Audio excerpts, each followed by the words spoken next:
Hello, everyone, and it is that time where I'm going to rank the casts of the season that I just covered, just like I did with the past 5 seasons. So now I'm going to talk about the Big Brother Canada 6 cast and rank them based on how I feel about them as players overall, which is based on how they performed in the season, obviously, but how I think they would do if they are on many different seasons.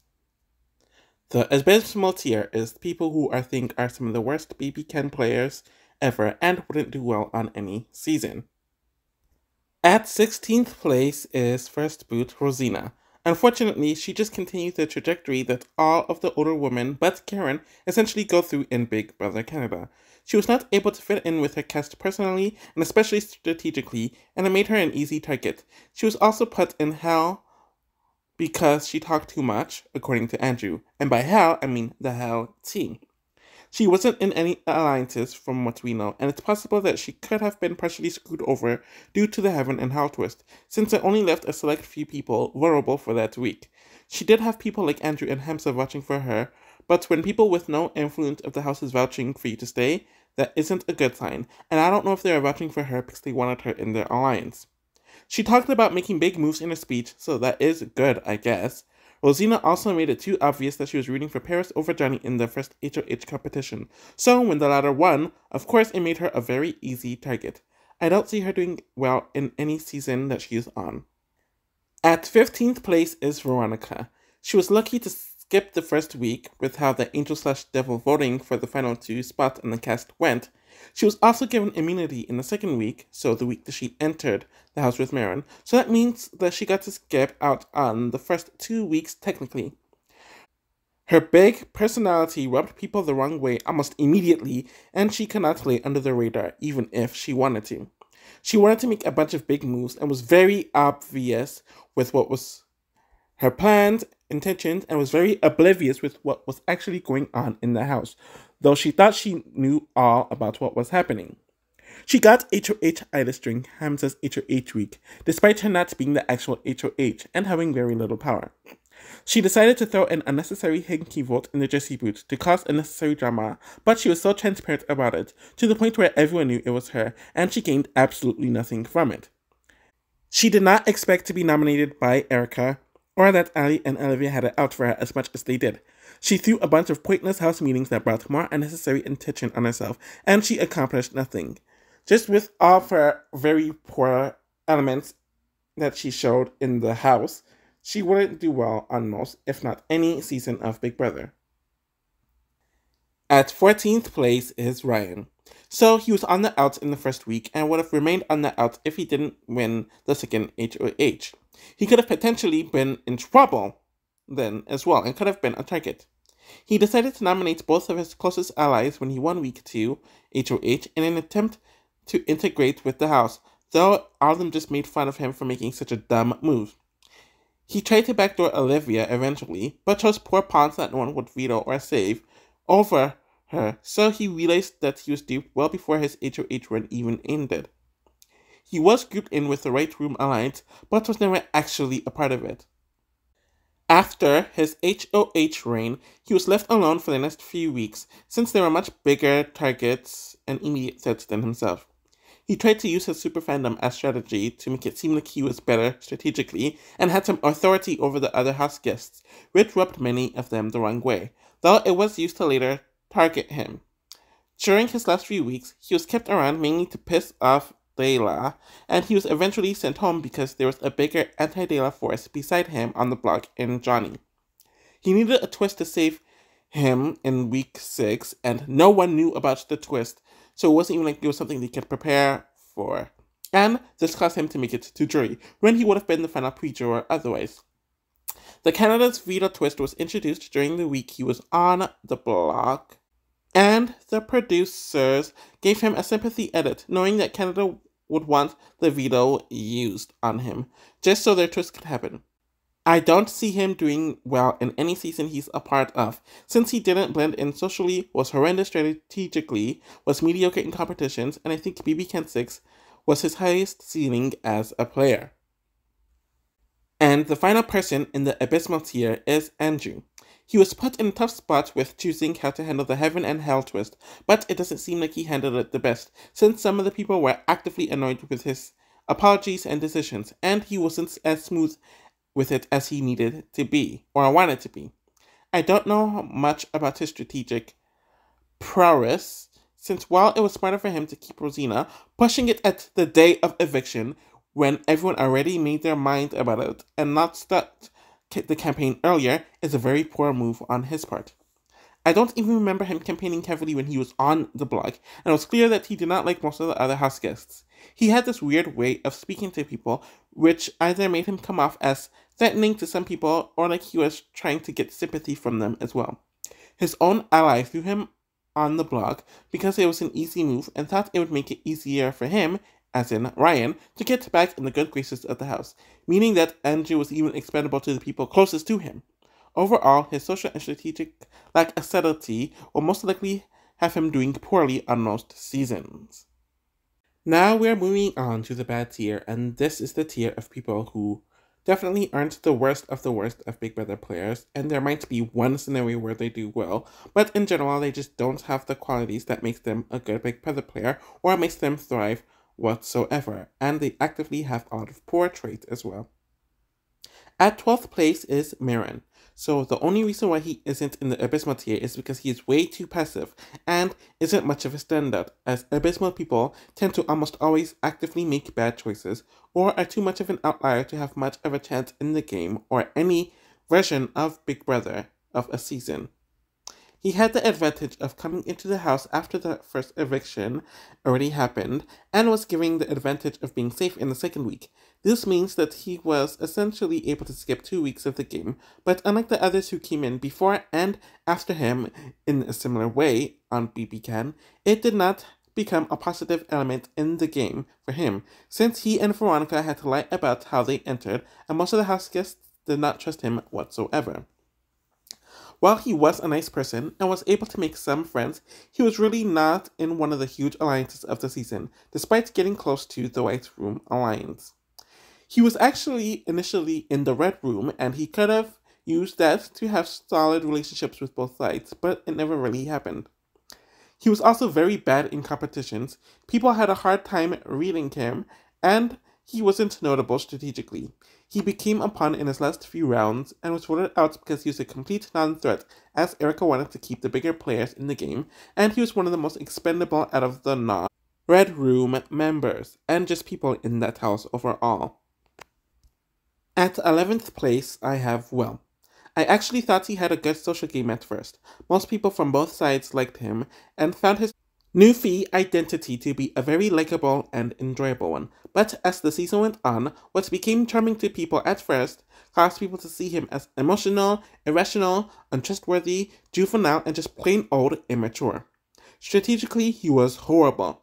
The one main move he made throughout the season was booting Jesse over Olivia, as the former thought they were in an alliance and wasn't coming after him anytime soon, while Olivia never came to him to work with him throughout the entire season. He would argue with Paris and Maddie all the time about what their next move would be, and it would be one of the other two who always got their way. Of course, there was the final 5 veto, where he let Derek completely missed him into not winning the veto, where he would have kept his entire lines in the house. Will actively made moves that removed any sort of agency that he could have had in the season, and in the dynamics. No one saw him as a threat to win, and he was essentially a goat, where many of the people in the end game, and in the jury overall, wanted to take him to the final 2, since it was a guaranteed win. He got mad over the stupidest things, and really just lacked foresight. I can see him doing well in some seasons, but this is probably his highest ceiling, which isn't very high at all. At 10th place is Hamza. As we all know, the edit made it seem like he was some huge mastermind, coming up with all of these elaborate plans and was reading everyone in the house down, while wanting to make a bunch of huge moves. From what was on the feeds, it was completely inaccurate. Apparently, it was Andrew who pushed heavily to keep Rosina, but they made it look like it was Hamza in the edit. He was misted pretty quickly by Dayla to not target them once he won HOH, and was convinced by Johnny to mainly target Jesse, but it was not edited in that way at all. Hamza really didn't know what he was doing in the house and was so out of the loop. It did seem like a lot of people in the White Room liked him, like Ryan, Marin, Veronica, and a few others, and Erica was really building a great relationship with him, even if it wasn't game-related. Most of the house cried when he was evicted, so I do think that says something positively in his favor socially. But unfortunately, he never relied on that to do well in the game. He was good in competitions from what I remember, but I think he was just too reckless, impatient, and strategically inept to put it all together, and I don't really see it improving if he were to play in other seasons. And the final person in this tier at 9th is Maddie. So her social game was really bad in the season, despite her being very nice. Many people threw her name out there for nominations damn near every week, and she was always having awkward, somewhat condescending conversations with people. And I remember one with Alejandra where the latter was on the block and she kind of rubbed it in Alejandra's face. But she was never the one to react like that when Paris and Will gaslit her for the entire season. No one in the house respected her in the game and saw her as a rat. I think her poor social game was the reason why she ended up being booted over Paris, when it was generally the wrong move for Derek and Kayla. Maddie was very persistent with always wanting to play the game and trying to make a move. The thing is, it almost never worked out for her, and people, even her closest allies, never listened to her. She told Ryan to throw Dale under the bus in his campaign against Marin. She thought she was manipulating certain things in her favor, and it was her final choice in evicting Ellie, which I will give her. But like her allies, she was genuinely clueless for most of the season. I don't think she was a threat to win whatsoever, and I doubt she gets many votes, but there were more appealing goats, so Maddie was never going to be taken to the end. It's clear that she came in the house with a preconceived, calculated plan, but once she got there, she couldn't do it, since it contradicted her personality and it caused her to struggle in the season. I don't see her doing very well in most seasons, and even if she does make it far, I feel like the same thing would happen that it happened in BBCAN6.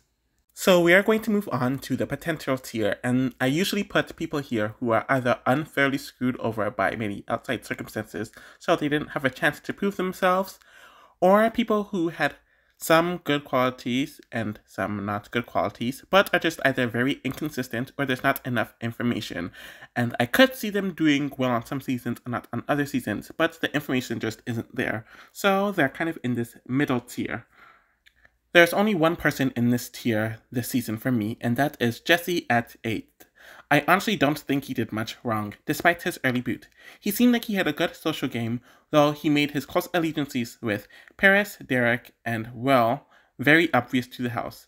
Most of the house wasn't even targeting him entering the week that he left, and he was a part of the Red Room, though he didn't have the closest relationships with them.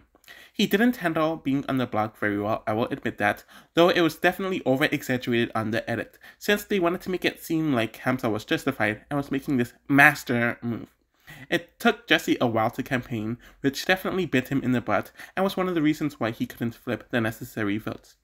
He wasn't the original target, and was decent strategically from what I remembered on the show, and some of the feeds, though there's nothing really noteworthy about it from my recollection. I do think that if you put him in many seasons, he would do relatively well more often than not, which is why he's not in the other tiers below him, as he really didn't make many mistakes, but he was a bit too passive, hence him being here. The mediocre tier is pretty self-explanatory. They are okay, they are decent. They're not really good, but they're not really bad players. Very middle of the road. They have some good qualities, some bad qualities, but nothing tipping them over on either side, but they don't really have potential. At 7th, the only person in this tier is Erica from this season. One element where she stands out easily is the competitions, as she was arguably the biggest competitor during the time she was in the house. She couldn't even throw competitions if she tried, as she won a few competitions that she was literally trying to throw. Unfortunately for her, it became a positive and a negative, since it just rose her target and made her an ideal person to backdoor and to get rid of during the mid to late portion of the season, no matter what. Strategically, I do definitely think that she was underwhelming. She was talked into backdooring Veronica when the latter actually wanted to work with her, and I do think it would have helped Erica if she worked with Veronica and Hamza. She was too passive in the double, unlike Johnny, and wasted her second HOH on getting rid of Marin, thinking that getting rid of a coaster would minimize her target. While I do think it was smart at first of her to keep the Red Room together and safe, if she was not going to micromanage them for a little bit, I think it was a bit pointless, especially during her second HOH reign. She was definitely twist screwed with the secret veto, which none of the house guests knew about, and it was handled in a way and edited in a way where it would be used, and Erica was safe in that round. She had no time to campaign, no time to really do anything. While I don't think she would have won, we don't know how much longer she could have lasted, and I do think she does well in a lot of seasons, but she is a bit too inconsistent for me as a player to rank her higher. So we are moving on to the solid tier, and these are the people who do have some flaws, but are overall good players and probably do well in most seasons, while having a lot of the skills needed to become a competent Big Brother player. At 6th place is Alejandra. She was able to handle being on the block well the first time on the first week and managed to form many important bonds within the first few weeks, which caused people to feel comfortable with her socially and to want to game with her. She got in good with the Red Room Alliance, and they had the superior players of the season. She was able to work with the Erica and Jenny side of the house in addition to Dela, and while there was mistrust with the trio, they even worked together during the Ryan vote and was able to repair her relationship with Ryan. The thing with Alejandra, and the reason why I did not put her any higher, is that she was seen as sketchy compared to everyone and compared to her allies. And it seemed like people thought she was the brains of the duo with Olivia, so she was always going to be targeted first. People trusted Olivia a lot more than herself, and she was not able to win competitions, and it wasn't like she was throwing competitions. Her campaigning during her final week was also just very awful to watch. Alejandra's personality is a positive in the way that it makes people endear themselves to her, and she can win them over with her charming personality, but it is also a negative because it brings a lot of attention to her, which involves a lot of unwarranted attention. Due to this, I can see her being an earlier boot in some cases, but doing well in a lot of other cases as well. She has a lot of traits to be a solid player, but not enough to be a higher tier player. The final person in this tier at 5th place is Olivia. I forgot how strategic she actually was during the season. I really liked how she handled her HOH during the double, where she asked all of her allies who are the one person that they want to protect, and then booting the one person who she had absolutely no relationship with, and who the others were fine with losing. She talked game with everyone in her alliance, and was always on good terms with them. But she was rough with the other side of the house early on in the season, which did bring a target on her, but her relationship with her allies saved her, and she actively improved her relationship with some of the people on the opposing side. I also liked how she and Ellie would bounce back and forth from Dela to Erica and Johnny throughout the middle portions of the season, and were always thinking about what was best for them. She and Alejandra worked really well together, but it became to the point where she became better positioned and was doing a lot better socially, and we do get a quick scene where she points out Allie's flaws, and she mentions that she doesn't want to go to the end with Allie, since Allie would take all the credit for everything. I will say, though, that she was not able to differentiate her game much from Allie's in comparison to some of the other groups, and she was obviously very expendable after Allie went. I also think this would probably be one of her better showings overall, since her social flaws could make her an early boot as well in other seasons and scenarios. The second last tier that I'm going to be discussing is the good tier, and these are the people who would most likely do well on most seasons and have damn near all of the good qualities that makes them good Big Brother players. Though there are definitely still some flaws, they're still some of the better players overall. So at 4th place, I have Derek. For someone who knew nothing about the game and would almost brag about it at several points, he did learn a lot about the game relatively fast and picked up on it, but nowhere near as quickly as many other Big Brother recruits in his position, like an Emmett and Anthony. But the fact that he did pick up on it so quickly shows that he has a natural inclination for Big Brother. He was in a tight alliance called The Real Deal, but was close with most of the people in the Red Room, which definitely benefited him after Jesse left. I even remember him getting closer to Marin and Hamza, two people who wanted to target him initially, so his social skills were definitely his strongest skill in the game, though this never worked on Johnny, which became a problem throughout the season. He learned the strategic element of Big Brother with Kayla's assistance, and it caused him to pick up the elements as soon as things got tough and as more time went on in the season, so it was somewhat natural for him. He knew when to charm and miss people to keep himself and Kayla safe, was able to con well in the Final 5 veto, and had a standard understanding of strategy overall. At the same time, his lack of fandom started biting him in the butt at the very end of the season, as his lack of understanding caused him to falter a bit. He was heavily reliant on competitions throughout the season, but it also showed that he was good in competitions and is one of the better competitors of the season. He was able to get out the big threat in Johnny, and seems like the person who would do well on damn near every or any season. But he never exemplified any sort of greatness and was kind of lacking in certain elements compared to others. He also refused to see that Kayla was never going to take him to the end, which is why he is here and not higher. At third place is Kayla. During this rewatch, I saw a lot more of her flaws. In the beginning, she mentioned not playing with her emotions, and while that is good, it indicated that she would be relatively robotic and come off as Riachi, which she did the entire season. Despite that, Kayla did have good relationships with several people in the house, which caused her to work with the likes of Ali and Olivia, Erica, Paris, Jesse, Derek, and some other people. But as the season went on, she became a bit too game body, and her lack of social awareness at times didn't make her rootable in the jury's eyes. She even called them babies in her speech, claiming that it made it easier for her to outwit, outplay, and outlast in some senses. Strategically, I do think Kayla was good, though there are moments where she did falter. She was in an alliance and moved when the house was going in a different direction in the early weeks, and knew which way they were going. She didn't know when she was on the outs, which we saw in the Marin vote, and worked on her allegiances with Ali and Olivia when they were strained, and was not afraid to make big moves, like taking out Erica when she was forced to name another nominee. Seeing how she was able to keep herself safe throughout the final 8 round was very impressive, and I liked that she looked at all angles. At the same time, she did make the wrong moves at times, like initially targeting Ryan on her first HOH, and also targeting Maddie over Paris in the final 5. She was a good competitor and is one of the best in the season, and I do think that she is well-rounded. But she made the mistake of telling everyone that she was going to cut Derek and not doing so, despite it making sense why she didn't, and she didn't get people to want to personally root for her, which is a huge element in Big Brother. The final person in this tier at second is Paris. Yes, I ranked her second, but a lot of it is due to her potential on other seasons, rather than a lot of what she did in the season.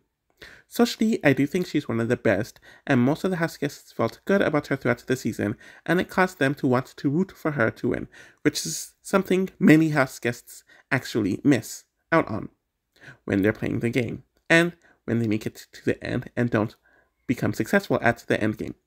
She always spoke to the people who were on their way out and made them feel good about her, and she also weaponized Maddie to vouch for her in jury. When it comes to strategy, Paris clearly wanted to play an influential mastermind game, and she wasn't successful at it, for the most part. She pushed for the target of the week to stay many times, and it virtually never went her way, especially in the first half of the season. There were several moments on the feeds where she claimed that she masterminded and took credit for things she wasn't a part of. At the same time, it was impressive that she was never nominated until the final 5 and weaponized herself, Maddie, and Will being a trio of votes that everyone else in the house needs. And I do think she played the endgame really well, despite not being sure about keeping Kayla. She did throw some competitions, but also claimed that she threw some comps that she didn't, and was crying that she didn't win some of those competitions. I feel like she's someone that will do well on most seasons, and she plays her best when she isn't trying to be an influencer / mastermind. It's been a long time since I've had someone be placed in the greats tier, so I definitely have to explain what I categorize this tier as. These are the people who I think are the best BBCAN players, have shown a lot of excellent qualities to thrive in the game, have gotten out of tough situations, and are just very versatile in the skill sets. They're good at competitions, they're great strategically, they're great socially, they're always thinking one step ahead of their peers, and will most likely thrive in all situations. So at number 1, I definitely have Johnny.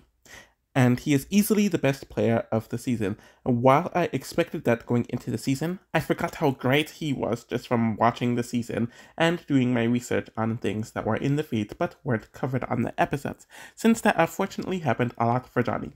From the beginning, he played the sympathy card so people would not be mad at him with being the first HOH, and he made all the right moves while developing relationships with both sides of the house, which is something that many people in the season forgot to do, and he was one of the few who was able to have good social and strategic relationships with both sides of the house. It was really impressive to see on the feed, not on the episodes, how he utilized his relationships with Will and Hamza to have Jesse, someone in the red room, which Johnny was also in, targeted, and how he was able to get Olivia to protect Maddie in the duel. He was one of the few who did not care for the red versus white room debacle and vibe of the season.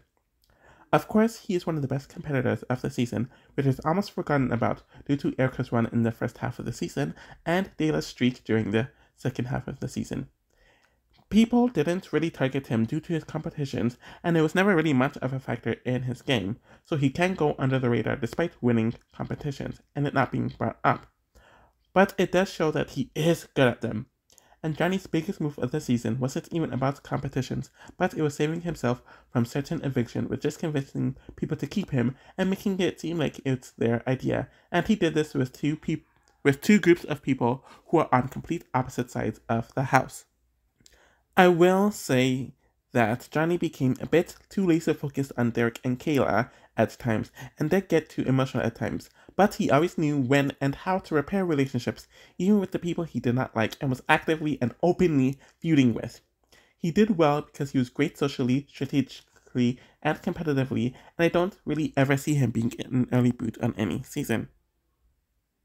So that is my ranking and tier list on how I feel like the BBCAN6 players are as game players. So it was definitely interesting looking into the season, especially with how inaccurate it was from the episodes and reality. Next is Big Brother Canada 7, and I'm so not looking forward to having to rewatch and relive that season. Hopefully I'll be surprised by what I see, but something tells me I'll doubt it.